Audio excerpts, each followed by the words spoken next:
সন্ত্রাসী হামলায় উত্তপ্ত কাশ্মীর, জিহাদিদের হামলাতে ঝাঁঝরা হয়ে যায় পর্যটকরা, যার মধ্যে রয়েছে প্রচুর সংখ্যক বাঙালি পর্যটক। ঠিক তেমনি কাশ্মীরে ঘুরতে গিয়েছিলেন নদিয়ার শান্তিপুরের দুই দম্পতি লক্ষণ কুণ্ডু, হাসি কুণ্ডু এবং তাপস দাস ও সবিতা দাস। 22 এপ্রিল কাশ্মীরের পেহেলগামে একের পর এক হামলা চালায় সন্ত্রাসীরা, যেখানে প্রাণ যায় 26 জনের, যার মধ্যে 3 জন এই বাংলার মানুষ। ইতিমধ্যে সন্ত্রাসী দমনে নেমে পড়েছে ভারতীয় সেনাবাহিনী, চলছে লড়াই।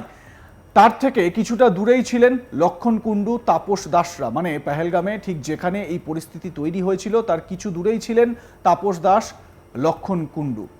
তারা পেহেলগামের উদ্দেশ্যে রওনা দিয়েছিলেন, কিন্তু রাস্তায় ধস নামার কারণে অনেকটা দেরি হয়ে যায় তাদের। ঠিক তখনই শুরু হয় এই সন্ত্রাসী হামলা। কিছুক্ষণ পরেই খবর আসে সেখানে সন্ত্রাসী হামলা হয়েছে। এরপর ওই পরিবারের তরফে একাধিকবার তাদের সঙ্গে যোগাযোগের চেষ্টা করা হয়, কিন্তু তাদের ফোন সুইচ অফ আসে। আর তাতেই আতঙ্কিত হয়ে পড়ে শান্তিপুরের এই দুই দম্পতির পরিবার। তারা বুঝে উঠতে পারছিল না তাদের পরিবারের সদস্যরা ঠিক কী পরিস্থিতিতে রয়েছে। তবে কয়েক ঘন্টা পর লক্ষণ কুণ্ডু সেখানকার একটি নতুন সিম নিয়ে বাড়িতে ফোন করেন এবং তারা যে সুরক্ষিত আছেন সে কথা ফোনে বলেন। আর সেই কথা শোনার পর কিছুটা স্বস্তি পায় পরিবারের লোকজন। সেই ভয়ঙ্কর ঘটনার কথা তুলে ধরলেন তার পরিবারের অন্যান্য সদস্যরা। দাস পরিবারের সদস্য রিমি কুণ্ডু কি বলছেন তিনি শুনুন। কে কে গেছে কাশ্মীরে? আমার শ্বশুর শাশুড়ি, বাবা মা। কতদিন আগে গেছিল? গেছে আগের বুধবারে গেছে। আচ্ছা, কখন শুনলেন যে এই ঘটনা ঘটেছে, কিভাবে শুনলেন? আমরা শুনলাম মঙ্গলবারের দিন শুনলাম। কি শুনলেন? যে এরকম যেখানে মানে বিয়ে হয়েছে, তারপর কি আতঙ্কে ছিলেন? আতঙ্কে ছিল। তারপরে কিভাবে যোগাযোগ হলো? তারপরে ওখান থেকে সিম কিনে মানে ওরাই ফোন করলো। আপনারা কি যোগাযোগ করার চেষ্টা করছিলেন? যোগাযোগ করার চেষ্টা করেছি, ফোন মানে পাইনি, সুইচ অফ ছিল। তখন কি আতঙ্ক আরো বেড়ে গেছিল? আতঙ্ক আরো বেড়ে গেছিল। তো আমরা আতঙ্কে ছিলাম।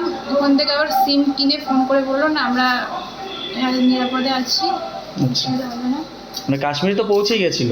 কাশ্মীর পৌঁছে গেছিল।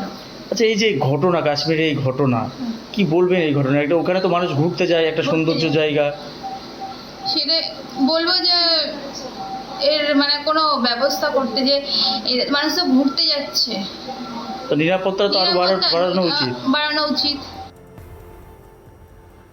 পরিবারের সদস্যদের দাবি, যেখানে কাশ্মীরের সৌন্দর্য দেখতে সারা ভারতের পর্যটকরা ছুটে যান, সেখানে নিরাপত্তাহীনতার এই ধরনের ঘটনা কিছুতেই মেনে নেওয়া যায় না। সরকারের উচিত আরও সচেতন হওয়া এবং যে ঘটনা ঘটেছে তার যথা উপযুক্ত ব্যবস্থা নেওয়া। বৃন্দাবন কুণ্ডু পরিবারের সদস্য, তিনি কি বলছেন শুনুন। আচ্ছা, আপনাদের কে গেছে কাশ্মীরে? আমার বাবা মা আর শ্বশুর মশাই শাশুড়ি মা গেছেন। কবে গেছিল এটা? গত বুধবার 16 এপ্রিল।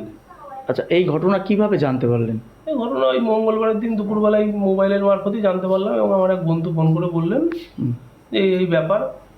তা আমি সঙ্গে সঙ্গে ফোন করলাম, ফোনে লাইন পেলাম না, একটু দুশ্চিন্তাতেই ছিলাম, অনেকটাই দুশ্চিন্তায় ছিলাম।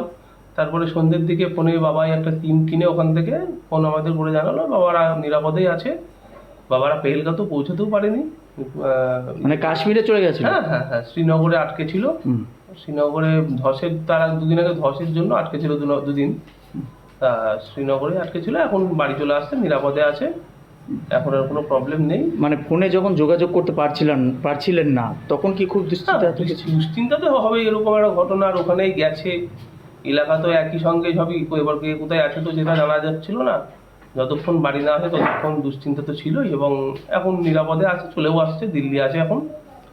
ওই ধস যদি না নামতো তাহলে তো না নামলে ওখানে পেহেলগাঁও তো যাওয়ার কথা ছিল, এবং মঙ্গলবারে পেহেলগাঁওতেই থাকার কথা ছিল, তাহলে তো বড় সড়ো দুর্ঘটনার সম্মুখীন হতো। এখন ভগবান যাই করুক, ধসের জন্যই যেতে পারেনি, ধসটাই মানে একটা বাঁচিয়ে দিল। আচ্ছা, এই যে কাশ্মীর জায়গাটা সারা দেশের মানুষ তো যায়, এই যে একটা নিরাপত্তাহীনতার কারণে এই ঘটনা, কিভাবে দেখছেন? নিরাপত্তাহীনতা তো এটা আছেই, সরকারের তো দুর্বলতা আছেই।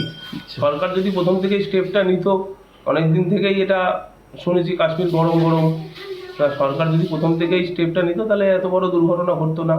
28-30 জন মারা গেছে। সরকারি ভবিষ্যতে কি আর বাবা মাকে আবার কাশ্মীরে পাঠাতে চাইবেন? কি আর কেউ চায় কাশ্মীরে পাঠাতে? এখন যখন যাওয়া স্বাভাবিক, পরিবেশ স্বাভাবিক হবে, যেহেতু যেতে পারলো না, একটা ইচ্ছা শক্তি থেকেই গেল ঘোরার। যদি কোনোদিন স্বাভাবিক হয়, পরিবার মানে প্রশাসন থেকে স্টেপ নেয়, এরকম সময় আবার হলে পাঠাবো। পরিবারের তরফ থেকে জানানো হয়েছে ওই দুই দম্পতি বর্তমানে নিরাপত্তায় আছেন এবং তারা দিল্লির উদ্দেশ্যে রওনা দিয়েছেন। পাশাপাশি ফোনের মাধ্যমে লক্ষণ কুণ্ডুর সঙ্গে কথা বলে জানতে পারা যায় তারাও যথেষ্ট আতঙ্কে ছিলেন।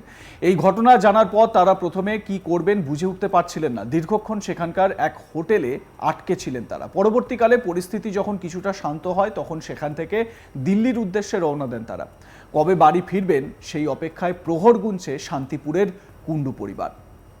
এ বিষয়ে আমার সহকর্মী সুরজিৎ দাস তার প্রতিবেদনে কি বলেছেন শুনুন।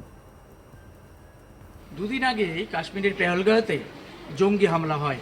সেখানে বেছে বেছে নির্দিষ্ট কয়েকজন পর্যটককে করা হয়। যেহেতু কাশ্মীর সৌন্দর্যায়নের জায়গা, দেশের বিভিন্ন প্রান্ত থেকে সেখানে মানুষজন যায় ঘুরতে। ঠিক তেমনই নদিয়া থেকেও অনেক পর্যটক আছেন যারা এই পেহেলগাঁও অর্থাৎ কাশ্মীরে গেছিলেন। এই কাশ্মীরের এই যে জঙ্গিহানা, এই জঙ্গিহানার কথা শুনেও তারা আতঙ্কে রীতিমতো হয়ে পড়েন, আটকে পড়েন অনেকে কাশ্মীরে। ঠিক তেমনই শান্তিপুরের দুই দম্পতি গিয়েছিলেন কাশ্মীরে পৌঁছেছিলেন, কিন্তু রাস্তায় ধস নামার কারণে পেহেলগাঁও তো পৌঁছাতে পারেনি। ঠিক তখনই তাদের কানে আসে জঙ্গিরা হামলা চালিয়েছে। পরপর প্রায় 27 জনের মৃত্যু হয়েছে। এরপরে আতঙ্কিত হয়ে পড়ে তারা কিছুক্ষণ হোটেলেই আটকে ছিলেন, কি করবেন বুঝে উঠতে পারছিলেন না। যখন তারা কাশ্মীরে আটকে ছিলেন, তার পরিবারের তরফ থেকে এই খবর শুনে তার পরিবারের সঙ্গে যোগাযোগের চেষ্টা করে, কিন্তু যে সমস্ত পর্যটক অর্থাৎ তাদের সে দম্পতি কাশ্মীরে গিয়েছিলেন তখন তাদের ফোন সুইচ অফ ছিল। তখন রীতিমতো আরও আতঙ্কিত হয়ে পড়ে পরিবার। কি অবস্থায় রয়েছে তাদের পরিবারের সদস্য বুঝে উঠতে পারছিলেন না। এরপরেই সেখানকার যারা যে দম্পতি কাশ্মীরে গিয়েছিলেন তারা নতুন একটি সিম নিয়ে পরিবারের সঙ্গে যোগাযোগ করেন। এরপরে কিছুটা স্বস্তি মেলে। পরবর্তীকালে পরিস্থিতি যখন কিছুটা শান্ত হয় তারা দিল্লির উদ্দেশ্যে রওনা দেয়। এই মুহূর্তে পরিবারের সঙ্গে তাদের কথা হয়েছে, তারা সুরক্ষিত আছে বলেই জানিয়েছে। পাশাপাশি পরিবার জানাচ্ছে যে যে জায়গায় কাশ্মীর ভালো জায়গা, সেখানে সারা দেশের মানুষ ঘুরতে যায়, সেখানে এই নিরাপত্তাহীনতা কিছুতেই মেনে নেওয়া যায় না। ভারত সরকারকে আরও সতর্ক হতে হবে, আরও নিরাপত্তা বাড়াতে হবে, যাতে সেখানে কোনোভাবে কোনো জঙ্গি হামলা না হয় পরবর্তীকালে, সেই দিকটাও নজর রাখতে হবে ভারত সরকারকে। পাশাপাশি তারা বলেন যে সমস্ত জঙ্গিরা এই হামলা চালিয়েছে তাদেরকেও খুঁজে খুঁজে বের করে তাদের বিরুদ্ধে পাল্টা আক্রমণ করতে হবে। আপনাদের মতামত জানান, দেখতে থাকুন আজ তাক বাংলা।